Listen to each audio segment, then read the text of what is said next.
صرف یہ کہ محفوظ کر رکھا ہے بلکہ اگلی نسلوں تک پہنچانے کا بھی حق ادا کیا ہے۔ بہرحال صحیح بخاری شریف میں انہی حضرات محدثین کی محنتوں اور کاوشوں کا ایک ثمرہ ہے جو اس وقت ہمارے درمیان موجود ہے۔ تو ہم نے صحیح بخاری شریف کے آخری باب اور آخری حدیث کی عبارت سن لی ہے۔ اس باب میں اور اس حدیث میں امام بخاری رحمۃ اللہ علیہ ایک آسان اور مشہور مسئلہ سمجھانا چاہتے ہیں۔ مسئلہ یہ ہے کہ قیامت کے دن میزان کا ترازو قائم کیا جائے گا اور اس میں بندوں کے اعمال تولے جائیں گے۔ میزان کا ترازو قائم کیا جائے گا، بندوں کے اعمال تولے جائیں گے۔ جس بندے کا نیکیوں کا پلڑا بھاری ہو گیا وہ سعادت مند ہوگا، اور جس کا برائیوں کا پلڑا بھاری ہو گیا وہ شقی اور بدبخت ہوگا۔ اللہ تعالیٰ ہمیں شقاوت اور بدبختی سے محفوظ فرمائے۔ امام بخاری رحمۃ اللہ علیہ نے یہ مسئلہ اس آخری باب میں کیوں بیان فرمایا؟ اصل بات یہ ہے کہ اس زمانے میں ایک فرقہ تھا معتزلہ۔ معتزلہ لوگ یہ کہتے تھے کہ نہ تو قیامت کے دن میزان کا ترازو ہوگا، نہ اس میں بندوں کے اعمال تولے جائیں گے۔ امام بخاری رحمۃ اللہ علیہ نے یہ مسئلہ سمجھانے کے لیے ایک تو قرآن مجید کی آیت ذکر فرمائی اور دوسری ایک صحیح حدیث ذکر فرمائی۔ چنانچہ آیت سے بھی واضح طور پہ یہ بات سمجھ میں آتی ہے کہ میزان کے ترازو قائم کیے جائیں گے، اور حدیث سے بھی صراحت کے ساتھ یہ بات سمجھ آتی ہے کہ باقاعدہ بندوں کے اعمال و اقوال کو تولا جائے گا، وزن کیا جائے گا۔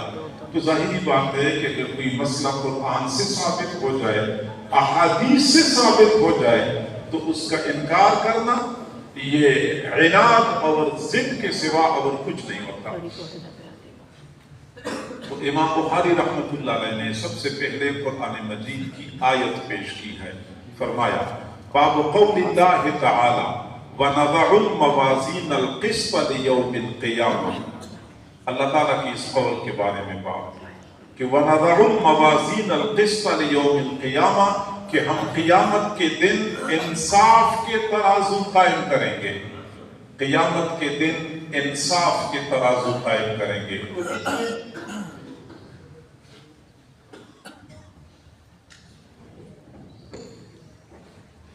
تو اس قدر صراحت کے ساتھ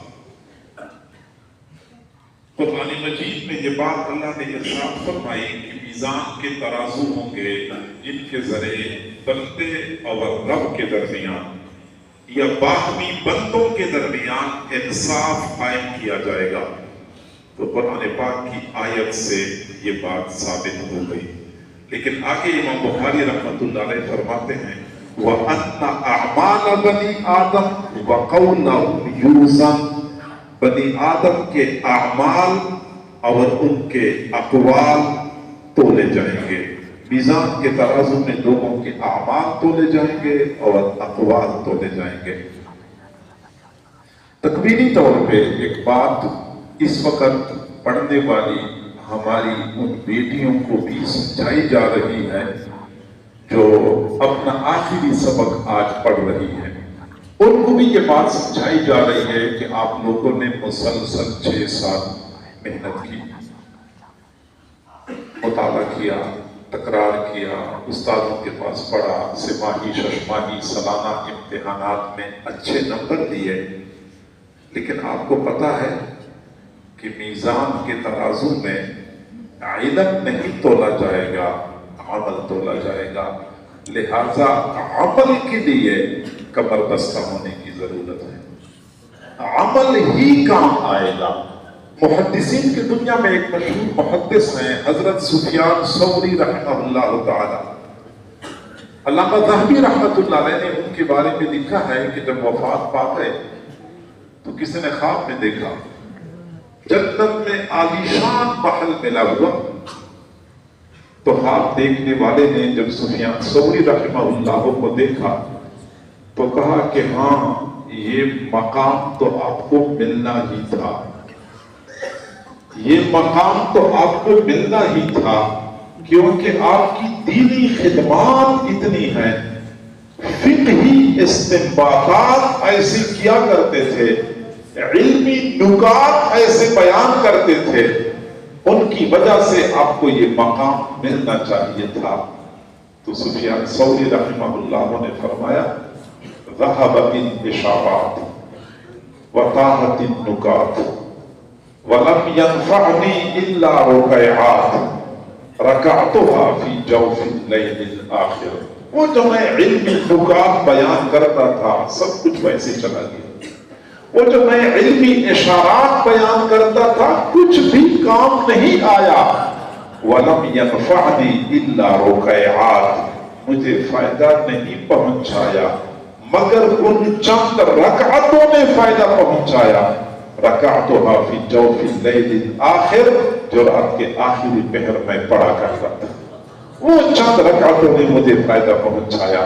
معلوم ہوتا ہے کہ قیامت کے دن اعمال بندے کی نجات کا ذریعہ بنیں گے، علم نجات کا ذریعہ نہیں بنے گا۔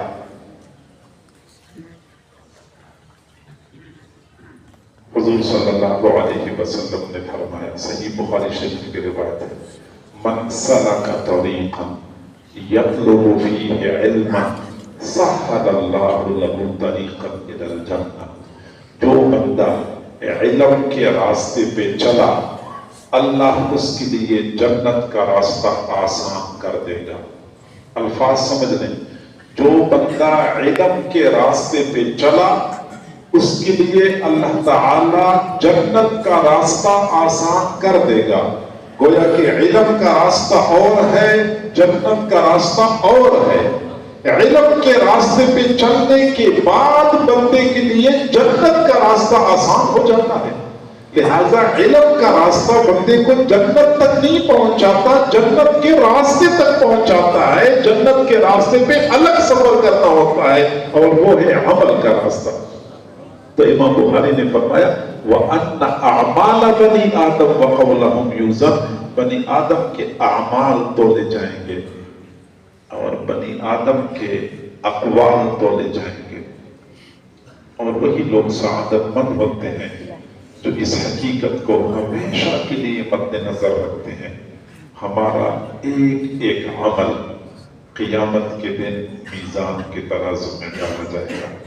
فَمَن يَعْمَلْ مِثْقَالَ ذَرَّةٍ خَيْرًا يَرَهُ، جو بندہ ایک ذرے کے برابر بھی کوئی نیک عمل کرے قیامت کے دن اس عمل کو اپنے سامنے موجود پائے گا۔ جو بندہ ایک ذرے کے برابر کوئی برا عمل کر لے قیامت کے دن اس عمل کو بھی اپنے سامنے موجود پائے گا۔ تو وہی اعمال تولے جائیں گے۔ وَقَوْلَهُمْ، اور بنی آدم کے اقوال تولے جائیں گے میزان کے ترازو میں۔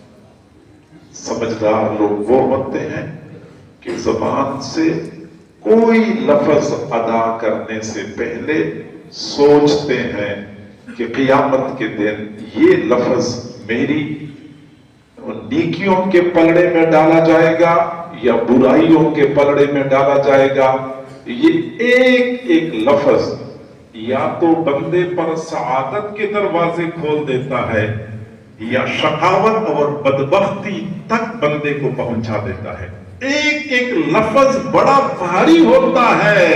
کئی مرتبہ بڑے نیک متقی لوگ ہوتے ہیں، بادی النظر میں زیادہ نیک اعمال کرنے والے ہوتے ہیں، لیکن زبان ان کے لیے ہلاکت کا ذریعہ بن جاتی ہے۔ حضرت معاذ بن جبل رضی اللہ تعالی عنہ نے حضور صلی اللہ علیہ وسلم سے عرض کیا هل نؤاخذ بما نتکلم به، اللہ کے نبی ہم جو اپنی زبان سے کوئی لفظ ادا کرتے ہیں اس پر ہماری پکڑ ہوگی؟ تو حضور صلی اللہ علیہ وسلم نے فرمایا فَقِلَتْكَ أُمُّكَ يَا مُعَاذ، معاذ تجھے تیری ماں روئے۔ وَهَلْ يَكُبُّ النَّاسَ عَلَى مَنَاخِرِهِمْ فِي النَّارِ إِلَّا حَصَائِدُ أَلْسِنَتِهِمْ، قیامت کے دن اکثر لوگوں کو زبان کے غلط استعمال کی وجہ سے جہنم میں اوندھی منہ ڈالا جائے گا۔ زبان کا غلط استعمال لوگوں کے لیے جہنم میں جانے کا ذریعہ۔ بے شک پوری رات بندہ نماز پڑھتا رہے، ہر دن روزہ رکھتا رہے، جب تک زبان کو قابو نہیں کریں گے نجات ممکن نہیں ہے۔ حضور صلی اللہ علیہ وسلم سے کسی نے عرض کیا کہ اللہ کے نبی، یہاں ایک خاتون ہے جو پوری رات نماز پڑھتی ہے، ہر دن روزہ رکھتی ہے، بس اتنی سی غلطی ہے کہ زبان کے استعمال میں بے احتیاطی کرتی ہے۔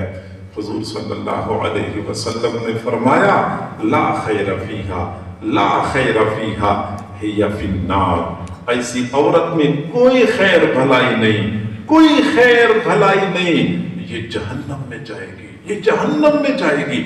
پھر کسی نے عرض کیا اللہ کے نبی، یہاں ایک اور خاتون ہے جو زیادہ نفل نمازیں تو نہیں پڑھتی، زیادہ نفل روزے تو نہیں رکھتی، بس اتنی سی بات ہے کہ زبان کے استعمال میں بہت احتیاط کرتی ہے۔ تو آپ صلی اللہ علیہ وسلم نے فرمایا نعم ہی فی الجنہ، جی ہاں وہ جنت میں جائے گی، وہ جنت میں جائے گی۔ تو امام بخاری رحمت اللہ علیہ نے یہی بات سمجھائی ہے وَأَنَّ أَعْمَالَ بَنِي آدَمَ وَقَوْلَهُمْ يُوزَنْ، بنی آدم کے اعمال اور ان کے اقوال تولے جائیں گے، ایک ایک لفظ میزان کے ترازو میں ڈالا جائے گا اور تولا جائے گا، اور ایک ایک لفظ یا تو بندے کے لیے سعادت کا ذریعہ بنے گا اور یا شقاوت اور بدبختی کا ذریعہ ثابت ہوگا۔ آگے امام بخاری رحمت اللہ علیہ نے حدیث پیش کی ہے جس سے معلوم ہوتا ہے کہ اعمال اور اقوال میزان کے ترازو میں تولے جائیں گے۔ حدیث ہے، حضرت ابو ہریرہ رضی اللہ تعالی عنہ روایت فرماتے ہیں کہ حضور صلی اللہ علیہ وسلم نے فرمایا کلمتان حبیبتان الی الرحمن، دو کلمے ہیں، دو کلمے ہیں جو رحمان کو بہت پیارے ہیں۔ ذہن میں سوال پیدا ہوتا ہے کہ رحمان کی ذات جتنی بلند، معیار بھی اتنا ہی بلند ہوگا۔ جب معیار بلند ہوگا تو ان کے پسندیدہ کلمے تو بہت مشکل سے ادا کیے جاتے ہوں گے، ہر بندہ ادا بھی نہیں کر سکتا ہوگا۔ تو فرمایا کہ نہیں، خفیفتان علی اللسان، زبان پہ ادا کرنا بالکل آسان ہے، اتنا آسان کہ 3 سالہ بچے کو یاد کرائیں تو وہ بھی پڑھنا شروع کر دے گا، 100 سالہ بوڑھے کو یاد کرائیں گے تو وہ بھی پڑھنا شروع کر دے گا، کوئی مشکل نہیں ہے۔ اچھا، جب اتنے آسان ہیں تو ذہن میں سوال پیدا ہوتا ہے کہ جب عمل آسان ہوتا ہے تو اس کا ثواب بھی اتنا ہی کم ہوتا ہے، تو لہٰذا ان کا ثواب کم ہوگا۔ فرمایا نہیں، ثقیلتان فی المیزان، میزان کے ترازو میں بہت بھاری ہوں گے۔ زبان پہ ادا کرنا آسان اور میزان کے ترازو میں بہت بھاری۔ وہ کون سے کلمات ہیں؟ فرمایا سبحان اللہ و بحمدہ سبحان اللہ العظیم۔ پہلا کلمہ سبحان اللہ و بحمدہ اور دوسرا کلمہ سبحان اللہ العظیم۔ حدیث ہمیں سمجھا رہی ہے کہ یہ 2 کلمات ہیں جو میزان کے ترازو میں بہت بھاری ہوں گے۔ گویا کہ میزان کا ترازو ہوگا اور اس میں زبان سے نکلنے والے یا ادا کیے جانے والے کلمات تولے جائیں گے۔ اور حدیث نے ہمیں ترغیب دی ہے کہ یہ کلمات ایسے ہیں کہ ادا کرنا آسان ہے اور میزان کے ترازو میں بھاری، لہٰذا آپ لوگ ایسے اعمال تلاش کریں جن کا کرنا آسان ہو اور اجر بہت زیادہ ہو، بہت زیادہ ہو۔ چنانچہ میں کئی مرتبہ لوگوں سے کہتا ہوں کہ یہ جو ہمیں کہا جاتا ہے نا کہ دین پہ عمل کرنا بہت مشکل ہے، حقیقت میں یہ شیطانی دھوکہ ہے۔ اللہ رب العزت نے ہمارے دین میں بہت سارے ایسے اعمال مشروع کیے ہیں کہ جن کا کرنا بہت آسان اور ان پر ملنے والا اجر ہمارے تصور سے بھی زیادہ ہے۔ حضرت داؤد علیہ السلام نے اللہ تعالیٰ سے دعا مانگی کہ اے اللہ مجھے میزان کا ترازو دکھا دیجئے۔ ان داؤد علیہ السلام سأل ربہ ان یریہ المیزان، اپنے رب سے دعا مانگی کہ اللہ مجھے میزان کا ترازو دکھا دیجئے۔ فَأَرَاهُ كُلَّ كَفَةٍ كَمَا بَيْنَ الْمَشْرِقِ وَالْمَغْرِبِ، اللہ تعالیٰ نے داؤد علیہ السلام کو میزان کے ترازو کا ایک ایک پلڑا دکھایا جو مشرق سے لے کے مغرب تک کا بڑا تھا۔ فَلَمَّا رَآهُ خَشِیَ عَلَیْهِ، جب داؤد علیہ السلام نے اتنا بڑا پلڑا دیکھا تو بے ہوش ہو گئے۔ فَلَمَّا أَفَاقَ، جب ہوش میں آئے، قال، عرض کیا، الہی من ذا الذی یقدر ان یملأ کفتہ حسنات، کون ایسا بندہ ہے جو اتنے بڑے پلڑے کو نیک اعمال سے بھر سکے؟ اللہ تعالیٰ نے جواب دیا، یا داؤد انی اذا رضیت عن عبد ملأتہ بثمرۃ واحدہ، اے داؤد علیہ السلام جب میں کسی بندے سے راضی ہو جاتا ہوں تو اتنے بڑے پلڑے کو ایک کھجور کے ساتھ بھر دیتا ہوں۔ ایک کھجور کے ساتھ اتنا بڑا پلڑا بھر دیا جاتا ہے۔ جی ہاں، یہ جو ہمیں علماء کہتے ہیں کہ نیک عمل کا اجر 10 گنا ملتا ہے، کبھی کہتے ہیں 70 گنا ملتا ہے، کبھی کہتے ہیں 700 گنا ملتا ہے، کبھی کہتے ہیں 7 لاکھ گنا ملتا ہے، یہ علماء نہیں کہتے، اپنی طرف سے احادیث میں واقعی ایسا آیا ہوا ہے۔ لیکن میں پھر وہی بات کرتا ہوں کہ اگر احادیث میں آیا ہے تو صرف لوگوں کو سمجھانے کے لیے آیا ہے، ورنہ جب اللہ تعالیٰ دینے پہ آتا ہے تو بندوں کے اعداد و شمار ختم ہو جاتے ہیں، اللہ کی دین ختم نہیں ہوتی۔ یہ لاکھ اور کروڑ اور ارب اور کھرب یہ اللہ کی عطا کے سامنے کوئی حیثیت نہیں رکھتے، اللہ کی دین ختم نہیں ہوتی۔ ہمیں چاہیے کہ ہم ایسے اعمال کیا کریں جن کا کرنا آسان ہو اور ان پہ ملنے والا اجر ہمارے تصور سے زیادہ ہو۔ خلاصہ کلام یہ ہے کہ امام بخاری رحمۃ اللہ علیہ نے ہمیں اس باب میں یہ بات سمجھائی ہے کہ اعمال کو تولنے کے لیے میزان کا ترازو قائم کیا جائے گا، اور وہ جو معتزلہ بات کرتے ہیں ان کی یہ بات غیر معقول ہے۔ اب صلی اللہ علیہ وسلم نے فرمایا، بخ بخ بخمس ما اثقلہن فی المیزان، 5 اعمال، واہ واہ، 5 اعمال ما اثقلہن فی المیزان، میزان کے ترازو میں کتنے بھاری ہوں گے، 5 اعمال۔ پھر فرمایا سبحان اللہ، یہ میزان کے ترازو میں بہت بھاری ہوگا۔ کتنا بھاری ہوگا؟ ایک اور روایت میں آیا ہے سبحان اللہ نصف المیزان، ایک مرتبہ سبحان اللہ پڑھنے سے میزان کا ترازو آدھا بڑھ جاتا ہے، اتنا بھاری۔ پھر فرمایا والحمدللہ، ایک الحمدللہ بہت بھاری ہوگا۔ الحمدللہ کتنا بھاری ہوگا؟ حضور صلی اللہ علیہ وسلم نے فرمایا والحمدللہ تملأ المیزان، الحمدللہ پوری میزان کو بھر دیتا ہے۔ پھر فرمایا واللہ اکبر، ایک اللہ اکبر بہت بھاری ہے۔ کتنا بھاری ہے؟ حضور صلی اللہ علیہ وسلم نے فرمایا واللہ اکبر یملأ ما بین السماء والارض، آسمان اور زمین کے درمیان جتنی خلا ہے صرف اللہ اکبر کہنے سے اجر سے بھر جاتی ہے۔ سبحان اللہ۔ ولا الہ الا اللہ ہو، اور ایک لا الہ الا اللہ میزان کے ترازو میں بہت بھاری ہوگا۔ حضور نے فرمایا 5 اعمال، بخ بخ بخمس، واہ واہ، 5 اعمال ما اثقلہن فی المیزان، میزان کے ترازو میں کتنے بھاری ہوں گے۔ سبحان اللہ، الحمدللہ، اللہ اکبر، لا الہ الا اللہ۔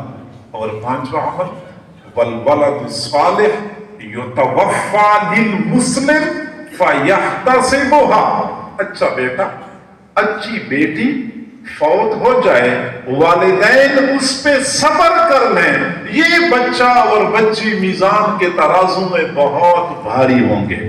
یعنی یہ بچے باقاعدہ میزان کے ترازو میں ڈالے جائیں گے اور یہ میزان کے ترازو کے نیکیوں کے پلڑے کو بھاری کرنے کا ذریعہ بنے گے.